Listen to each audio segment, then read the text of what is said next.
पहली बार आज़ादी के बाद बिहार के इतिहास में सबसे ज़्यादा वोट पड़ा है और ये अपने आप में एक बहुत बड़ा संकेत है, बदलाव का संकेत है। पहली बार बिहार में इतनी बड़ी संख्या में वोट पड़ा है, तो एक तरीके से गांधी के इस आश्रम में गांधी के विचार से लोकतंत्र के मानने वाले लोग की सबसे बड़ी जीत है कि बिहार में आज तक 65% वोट कभी नहीं पड़ा है।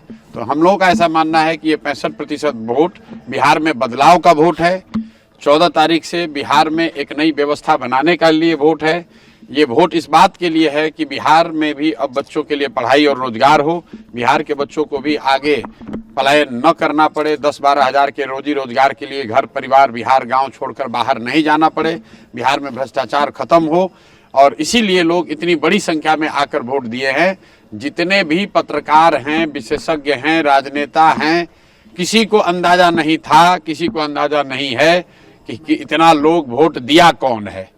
और जो लोग ये दावा कर रहे हैं कि वोट किसको पड़ा है, उसको जब ये ही नहीं पता है कि वोट पड़ा कितना है, उस दिन 3 बजे तक 4 बजे तक जब तक इलेक्शन कमीशन ने डेटा नहीं जारी किया है, चुनाव के प्रतिशत के आंकड़े जारी नहीं किए, तब तक लोगों को ये भी नहीं पता था कि वोट कितना पड़ रहा है।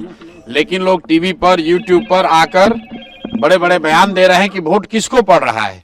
भाई, जब तुम्हें यही नहीं पता है कि कितने लोग वोट दे रहे हैं, तो ये कैसे पता चल रहा है कि वो व्यक्ति किसको वोट दे रहा है। इसलिए ये लोकतंत्र का पर्व है चुनाव।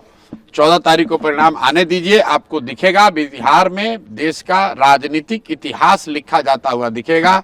जिस तरीके से चंपारण के इसी धरती से गांधी जी ने स्वतंत्रता की लड़ाई में एक नया इतिहास रचा था, एक नया सूत्र दिया था, एक नया हथियार दिया था, उसी तरीके से हम लोग का विश्वास है कि गांधी के भितिहरवा आश्रम से जो जन स्वराज का अभियान शुरू हुआ है, वो न सिर्फ बिहार में बल्कि बिहार के बाहर भी 14 तारीख को जब परिणाम आएंगे तो लोग एक इतिहास, नया इतिहास रचा जाता हुआ देखेंगे। स्कूल का बस्ता छाप पर बटन दबाएं, जन स्वराज को विजयी बनाएं।